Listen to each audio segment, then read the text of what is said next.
Hello नमस्कार दोस्तों, आप सभी का स्वागत है फिर से बीएससी प्रो क्लासेज में। दोस्तों आप देख सकते हो आज क्या है कि हमने नया चैप्टर स्टार्ट कर दिया है थर्मोडायनेमिक्स में। और पिछला जो हमने चैप्टर था, चैप्टर नंबर 7 था, यूनिट नंबर हमारी 4 थी, वो हमने कंप्लीट कर ली है, यानी कि 8 नंबर हमने कंप्लीट कर लिए हैं। और आज अपन बात करेंगे चैप्टर नंबर 6 की और यूनिट नंबर 3 की बात करेंगे। तो देखो, पीछे से मैंने यहाँ पे जो सिलेबस है वो कवर क्यों किया है, क्योंकि देखो चैप्टर नंबर 6 है और चैप्टर नंबर 7 है, दोनों छोटे छोटे चैप्टर हैं। और यहाँ पे देखो फिर क्या है कि देखो 8 नंबर हमारे चैप्टर नंबर 7 से कंप्लीट हो जाएंगे।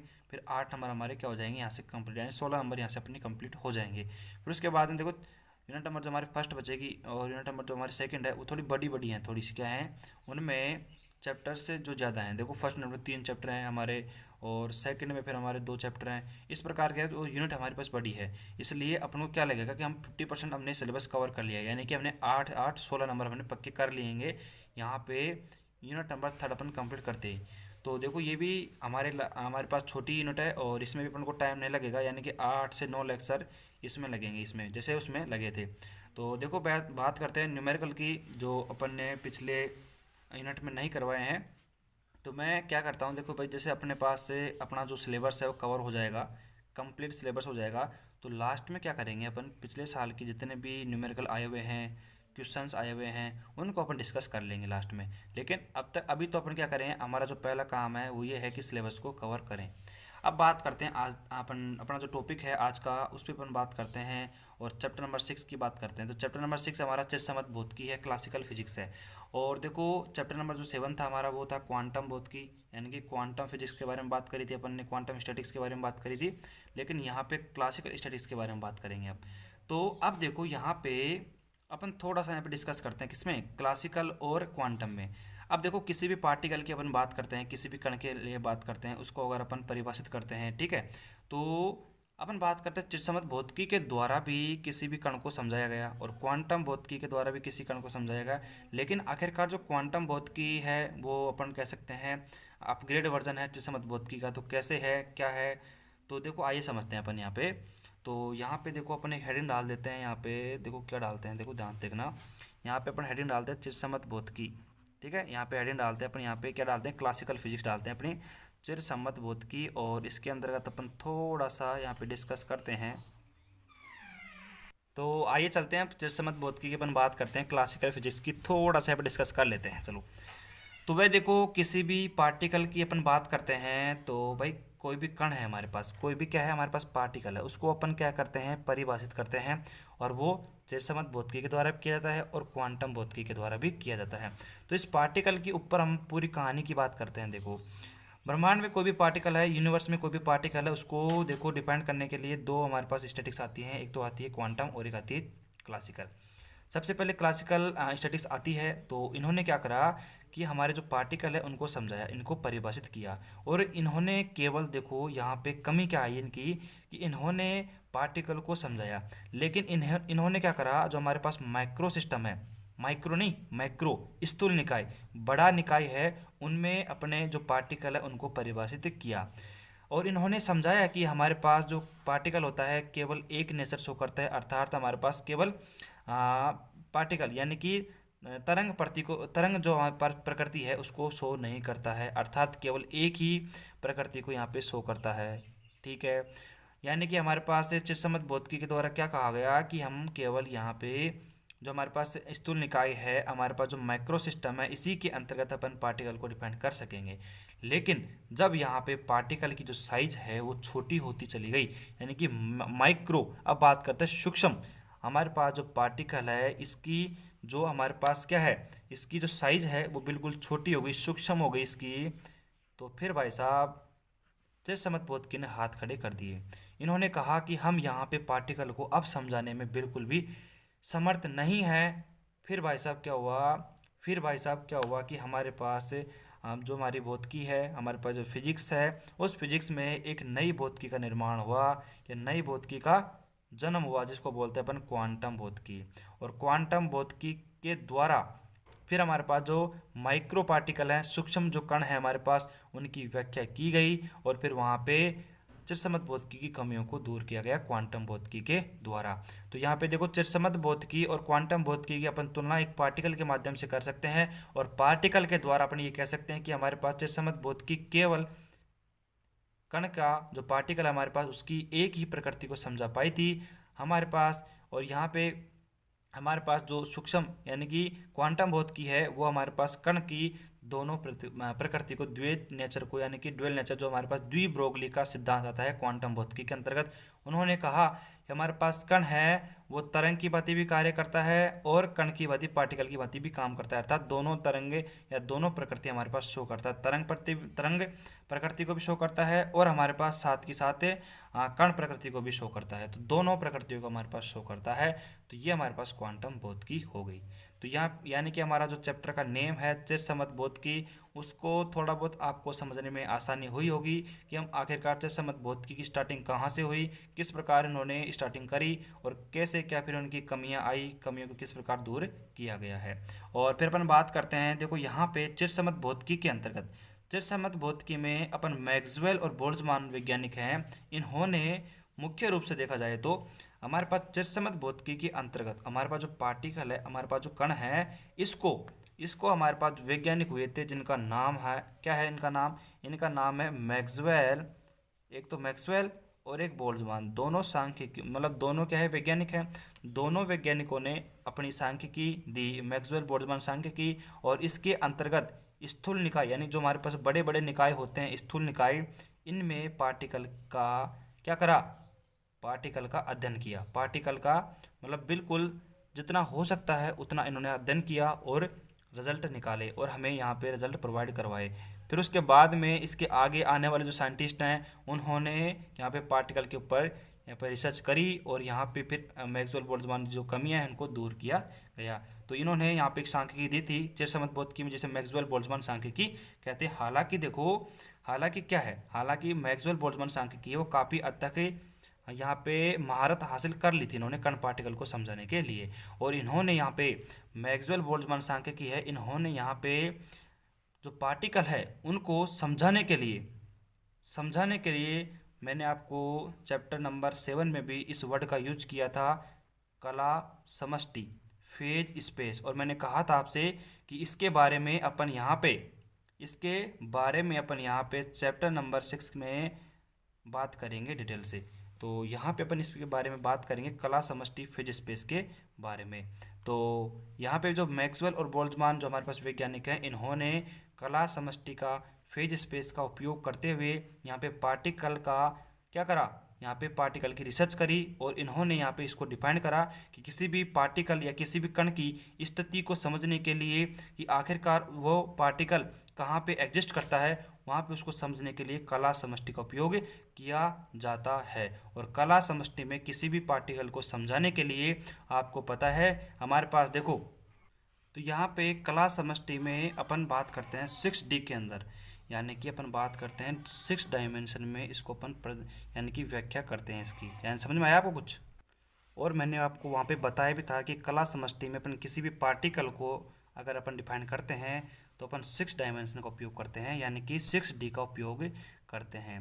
और यहाँ पे मैं देखो केवल आपको थोड़ा बहुत समझाने की कोशिश कर रहा हूँ यहाँ पे चिरसमत भौतिकी के अंतर्गत है। इससे क्या है कि आपको थोड़ा बहुत अंदाज़ा लगेगा कि यहाँ पे अपन किस प्रकार पार्टिकल को अपन डिफाइन करेंगे चिरसमत भौतिकी के अंतर्गत, ठीक है। तो 6D में किसने समझाया था? मैक्सवेल बोल्ट्जमान ने कला समष्टि का उपयोग करा और 6D यानी कि 6 डायमेंशन में अपने पास जो पार्टिकल है उसको समझाने की कोशिश करी थी। और 6 डायमेंशन में आपको पता है कि हमारे पास 3 तो हमारे पास पोजीशन के होते हैं और 3 हमारे पास कोऑर्डिनेट होते हैं मूवमेंट के होते हैं, किसके? संवेग के होते हैं। तो इस प्रकार ये छोटी सी कहानी मैंने आपको समझाने की कोशिश करी और इस कहानी के माध्यम से मेरे हिसाब से आपको क्या है, आपको थोड़ा बहुत काफ़ी अच्छी तरीके से समझ में यहाँ पे आया होगा, कोई दिक्कत नहीं है। तो अब चलते हैं, देखो ये तो था हमारा बेसिक था बिल्कुल, और इस बेसिक की सहायता से हमने यहाँ पे इसको समझने की कोशिश करी है। और अब देखो आगे अपन चलें तो हमारे पास जो अगला टॉपिक आता है इसी के अंतर्गत, तो हमारे पास आता है स्वतंत्रता की कोटि। अब ये देखो हमारे पास मैंने आपको समझाया ना अभी यहाँ पे कला समष्टि फेज स्पेस के बारे में, तो इनके बारे में अपन डिस्कस करेंगे।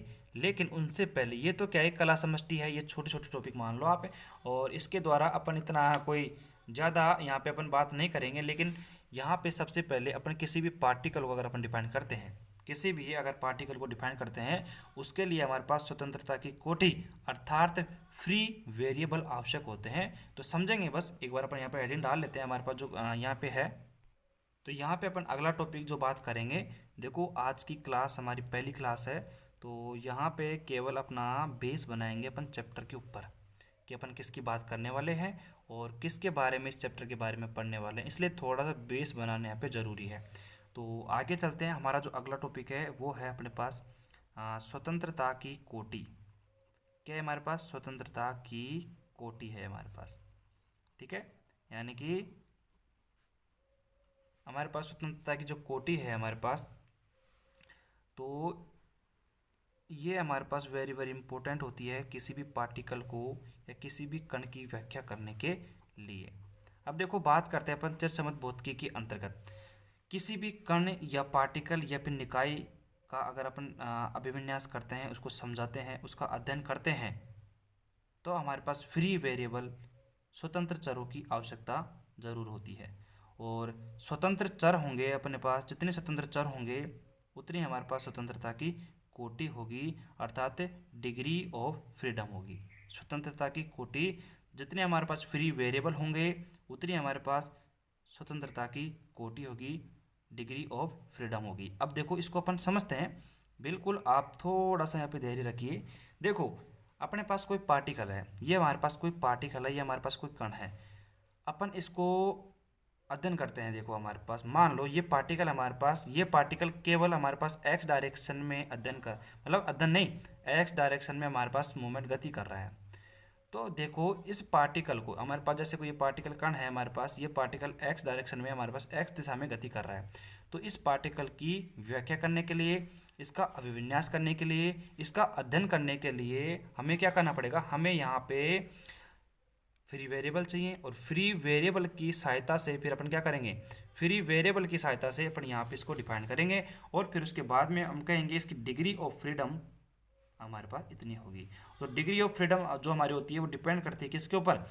डिपेंड करती है फ्री वेरिएबल के ऊपर। अब देखो यहाँ पे बात करें, अगर ये हमारे पास जो पार्टिकल है 1D में मोशन कर रहा है अर्थात किसमें? एक विमीय गति कर रहा है, तो आपको पता है यहाँ पे जो अपन डिपेंड करेंगे केवल एक, हमारे पास स्वतंत्र चरों की संख्या केवल एक होगी।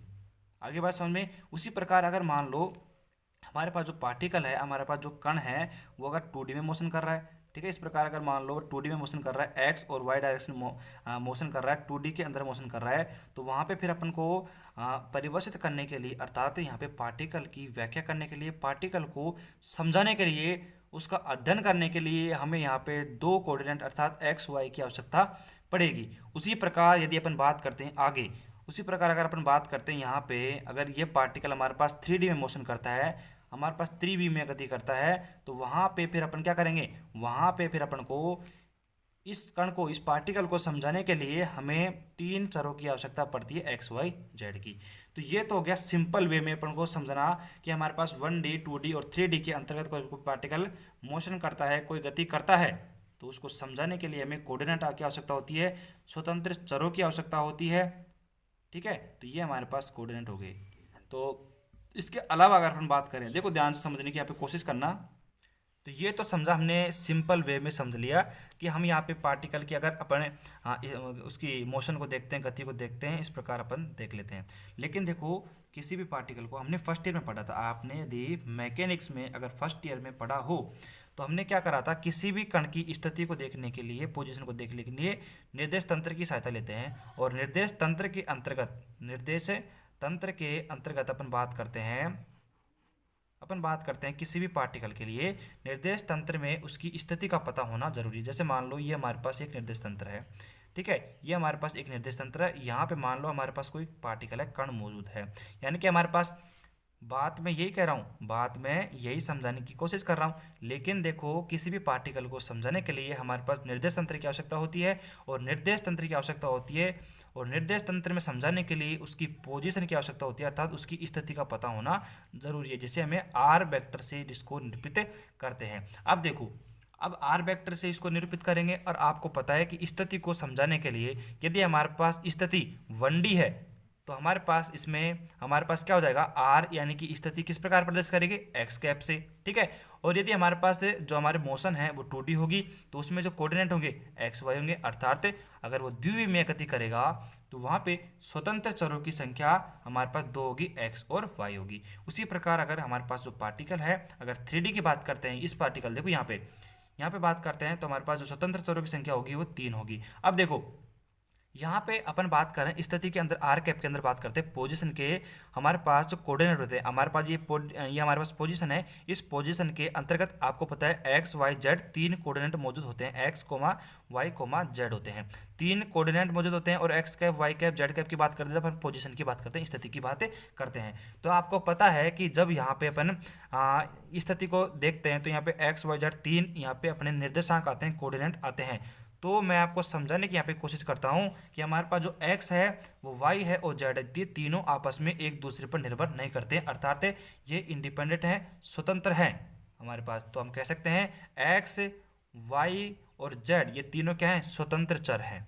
तो भाई किसी भी कण की यदि हम एक विमीय में गति देखते हैं, 1D में मोशन देखते हैं, तो हमें केवल एक स्वतंत्र चर की आवश्यकता होती है जिसको अपन x नाम दे सकते हैं। उसी प्रकार अगर अपन 2D की बात करते हैं, द्विविमीय गति की बात करते हैं, तो वहाँ पे हमें कोऑर्डिनेटों की जो आवश्यकता पड़ेगी वो हमें 2 कोऑर्डिनेटों की आवश्यकता पड़ेगी, x और y की, ठीक है, यानी कि 2 स्वतंत्र चरों की आवश्यकता पड़ेगी। उसी प्रकार अगर अपन 3D की बात करते हैं, त्रिविमीय गति की बात करते हैं, तो वहाँ पे हमें किसी भी कण को समझाने के लिए, तो 3D की बात करें तो 3D में क्या होगा, हमारे पास जो निर्देशांक होंगे हमारे पास उनको समझाने के लिए 3 फ्री वेरिएबल, 3 स्वतंत्र चरों की आवश्यकता होगी। तो यहाँ पे देखो, यहाँ पे अपन लिख देते हैं बाकायदा कि हमारे पास जो x, y और z हमारे पास तीनों क्या हैं, फ्री वेरिएबल हैं, स्वतंत्र चर हैं। और मैंने क्या कहा आपसे, स्वतंत्र चर ही स्वतंत्रता की कोटि कहलाती है। अगर मतलब किसी भी पार्टिकल को समझाने के लिए जितने स्वतंत्र चरों की आवश्यकता पड़ेगी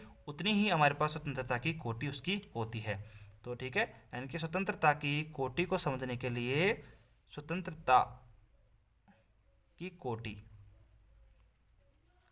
degree of freedom, degree of freedom को अगर अपन को समझना है तो सबसे पहले अपन को फ्री वेरिएबल को समझना जरूरी है, यानी कि स्वतंत्र चरों को समझना जरूरी है। तो मेरे हिसाब से आपके दिमाग में ये कॉन्सेप्ट क्लियर हो चुका होगा कि हम बात करते हैं 1D 2D और 3D की, तो वहाँ पे free variable x, xy, z इस प्रकार होंगे। तो आप यहाँ पे अब समझ सकते हो, मेरे हिसाब से कोई भी दिक्कत नहीं होगी। अब देखो, अब यहाँ पे बात करते हैं कि यहाँ पे देखो हमारे जो वैज्ञानिक है, साइंटिस्ट हैं, मैक्सवेल बोल्ट्जमान हैं, उन्होंने क्या कहा भाई, देखो सुनो ध्यान से, सुनने की बात है, काफ़ी शानदार बात है। अपन बात करते हैं, यदि अपन बात करते हैं कि हमारे पास ये 1D 2D और 3D में गति कर रहे हैं, तो अपन ने क्या देखा, सिंपल अपने पास ये स्वतंत्र चरों की संख्या x, xy z आ गई, ठीक है, बिल्कुल सिंपल तरीके से बात कर रहे हैं अपन। यदि अपन यहाँ पे टेम्परेचर का मान बढ़ा देते हैं, यदि अपन टेम्परेचर का मान बढ़ा देते हैं, तो यदि कोई कण सरल रेखीय गति कर रहा है तो उसके साथ में वो घूर्णन गति भी करने लगेगा, रोटेशनल मोशन भी करने लगेगा। तो फिर आप समझो भाई बात को, यानी कि अगर कोई कण हमारे पास इस समय सरल रेखीय गति कर रहा है, यानी कि बिल्कुल सिंपल मोशन कर रहा है, तो यदि हम ताप का मान बढ़ाएंगे, टेम्परेचर का मान बढ़ाएंगे, तो वहाँ पे वो जो पार्टिकल है वो हमारे पास रोटेशनल मोशन भी करने लगेगा, अर्थात घूर्णन गति भी करने लगेगा।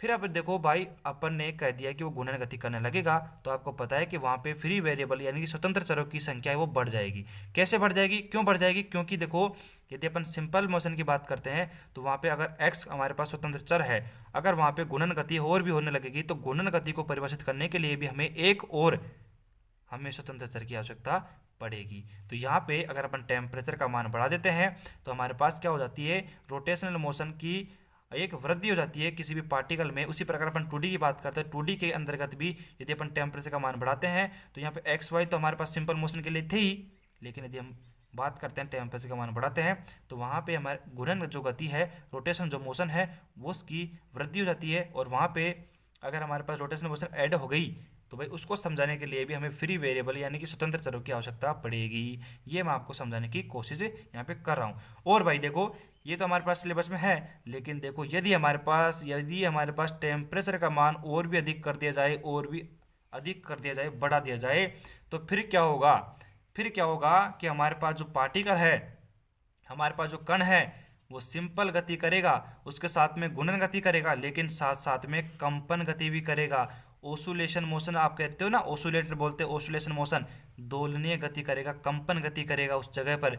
यानी कि फिर वो भाई क्या करेगा, हमारे पास 1D में तो गति करेगा ही, साथ में वो फिर गुणन गति भी करेगा, लेकिन गुणन गति के साथ साथ में वो क्या करेगा, हमारे पास कंपन गति भी करेगा। तो यानी कि मैं यहाँ पे अगर लिखना चाहूँ तो देखो, यहाँ पे अगर हमारे पास जो पार्टिकल है, अगर उसका तापमान देखो, एक तो देखो सरल रेखीय गति तो करेगा ही, सरल रेखीय गति तो करेगा ही, साथ के साथ अगर हमारे पास तापमान बढ़ाते हैं, सिंपल अगर अपन तापमान बढ़ाते हैं, यहाँ पे सिंपल थोड़ा बहुत तापमान बढ़ाते हैं, तो हमारे पास क्या हो जाएगा, गुणन गति ऐड हो जाती है, गुणन गति भी करता है अपने अक्ष के। देखो यहाँ पे अगर बात करें, अगर इस प्रकार अपन इसको तो अपन सिमेट्रिक तौर पे तोड़ें, तो यहाँ पे गुणन गति कैसे करेगा, यानी गुणन गति इस प्रकार करेगा वो, ठीक है, इस प्रकार गुणन गति करेगा, ये हमारे पास गुणन गति करेगा ये पार्टिकल, ठीक है। तो यहाँ पे गुणन गति भी करेगा ये पार्टिकल हमारे पास। लेकिन यदि हम टेम्परेचर का मान, देखो आप देख सकते हो टेम्परेचर का मान हमने कुछ ज़्यादा ही बढ़ा दिया, हमने टेम्परेचर का मान कुछ ज़्यादा बढ़ा दिया, तो हमारे पास तीसरी जो गति है वो भी बढ़ जाती है, जिसका नाम है कंपन गति। ये मैं आपको नॉलेज के लिए बता रहा हूँ, क्योंकि ये हमारे सिलेबस में नहीं है, लेकिन फिर भी नॉलेज बहुत ही ज़रूरी है। आपसे कोई पूछ ले तो एडिशनल नॉलेज है वो काफ़ी ज़रूरी है। कंपन गति भी हमारा जो पार्टिकल है वो करने लगता है, और यदि हमारे पास जो पार्टिकल है अगर वो हमारे पास कंपन गति करेगा, हमारे पास वाइब्रेशन मोशन करेगा, तो उसको भी समझाने के लिए हमें स्वतंत्र चरों की आवश्यकता पड़ेगी। और यहाँ पे देखो फिर 1D में अपन को समझाने के लिए x तो है ही, उसके साथ साथ में गुणन गति को समझाने के लिए भी हमें फ्री वेरिएबल चाहिए होगा, फिर साथ में हमें कंपन गति के समझाने के लिए भी हमें फ्री वेरिएबल चाहिए। हमारे पास फ्री वेरिएबल की संख्या बढ़ जाएगी, स्वतंत्र चरों की संख्या बढ़ जाएगी, इसलिए स्वतंत्रता की कोटि भी बढ़ जाएगी। आगे बात समझ में, यानी कि ये जो कहानी है हमारे पास स्वतंत्रता की कोटि की, डिग्री ऑफ फ्रीडम की, उसको समझने के लिए आपको पता है डिग्री ऑफ फ्रीडम को समझने के लिए स्वतंत्र चरों की आवश्यकता होगी, फ्री वेरिएबल की आवश्यकता होती है। और फ्री वेरिएबल को समझने के लिए अपन टेम्परेचर की जो कहानी है, ये टेम्परेचर की जो कहानी है उसको आपको समझना जरूरी है। तो फिर उसके बाद में आखिरकार फिर हमारे पास चरसम्मत सांख्यिकी में अपन सामान्य ताप पर बात करते हैं, यानी कि टेम्परेचर का मान बढ़ाया अपन ने, तो टेम्परेचर का मान बढ़ाने के बाद तो हमारे पास ये हमें मिली, यानी कि सरल रेखीय गुणन गति हमें मिल गया। लेकिन बात करते हैं अगर सिंपल तापमान पर बात करते हैं, ये तो मैंने केस बताए आपको, ये तो मैंने क्या बताए आपको, केस बताए कि अगर आपके सामने ये स्थिति पैदा हो जाए तो हमारे पास ये मोशन गति करेगा हमारे पास पार्टिकल।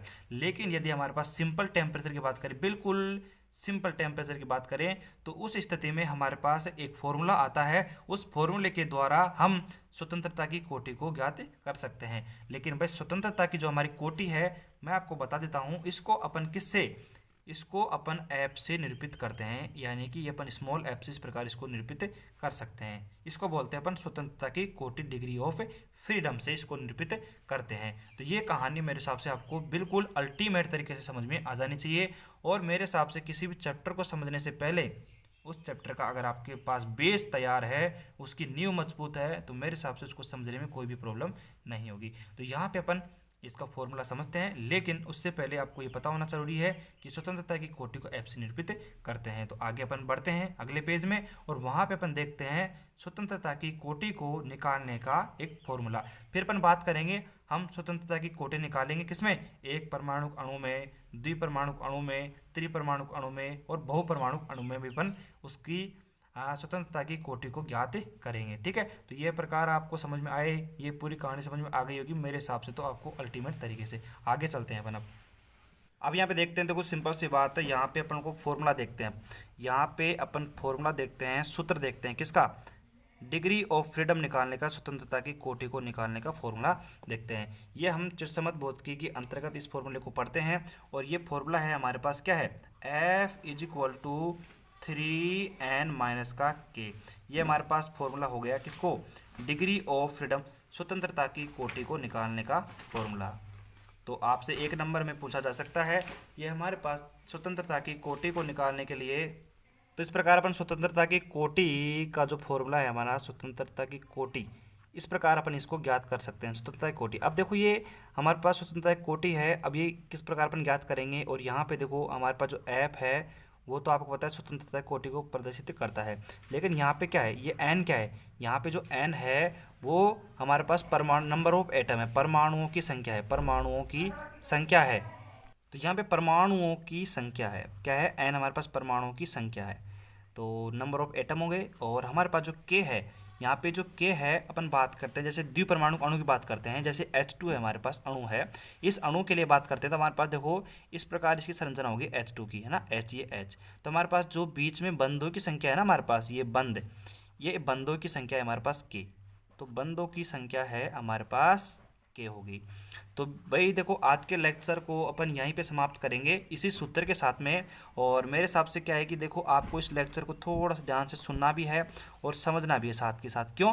क्योंकि यहाँ पे ये फॉर्मूला है अपने पास, ये आपसे 1 नंबर में या 2 नंबर में सवाल यहाँ पे आ सकता है कि हमारे पास देखो अगले लेक्चर में अपन एक परमाणु अणु के लिए, द्विपरमाणु अणु के लिए क्या करेंगे, स्वतंत्रता की कोटि को ज्ञात करेंगे। तो मेरे हिसाब से स्वतंत्रता की जो कोटि है, डिग्री ऑफ फ्रीडम है, उसका जो कॉन्सेप्ट है आपके समझ में आ जाना चाहिए। मेरे हिसाब से तो कोई दिक्कत नहीं है, ठीक है। और यहाँ पे जो फॉर्मूला है अपने पास F=3n-k, ये चिरसमत भौतिकी का एक फॉर्मूला है, किसका, स्वतंत्रता की कोटि को ज्ञात करने का। और यहाँ पे मैंने आपको समझा दिया है कि F हमारे पास स्वतंत्रता की कोटि हो गई, n हमारे पास परमाणु की संख्या हो गई। और परमाणु संख्या मतलब जब हम एक परमाणु अणु, द्विपरमाणु अणु, त्रिपरमाणु अणु के लिए बात करेंगे और बहुपरमाणु अणु के लिए बात करेंगे तो वहाँ पे जो अपने पास नंबर ऑफ एटम होंगे वहाँ पे यहाँ पे वैल्यू रख देंगे। और के हमारे पास क्या है कि हमारे पास बंधों की संख्या है। जैसे मान लो अपने पास H2 अणु है तो यहाँ पे जो बीच में बंध आ रहा है ये बंधों की संख्या हमारे पास हो गई। तो आज के लेक्चर में अपन इतना ही रखेंगे। और यहाँ पे देखो अपनी जो स्टार्टिंग क्लास थी इसलिए लेक्चर को छोटा कर देते हैं अपन। और जब अपन यहाँ पे आगे पढ़ेंगे, जब अपन आगे पढ़ेंगे अगला लेक्चर आएगा उसको अपन थोड़ा बड़ा कर देंगे, उसमें क्या फ़र्क पड़ता है। तो बेसिक बहुत ज़रूरी है और आपको सुनना इसको ध्यान से और कॉन्सेप्चुअली सुनना है अपन को। और यहाँ पे थोड़ा सा इमेज अपने दिमाग में बनाना है कि इसको किस प्रकार अपन को पढ़ना है, ठीक है। तो मिलते हैं अब अगले वीडियो लेक्चर में और भी शानदार तरीके से।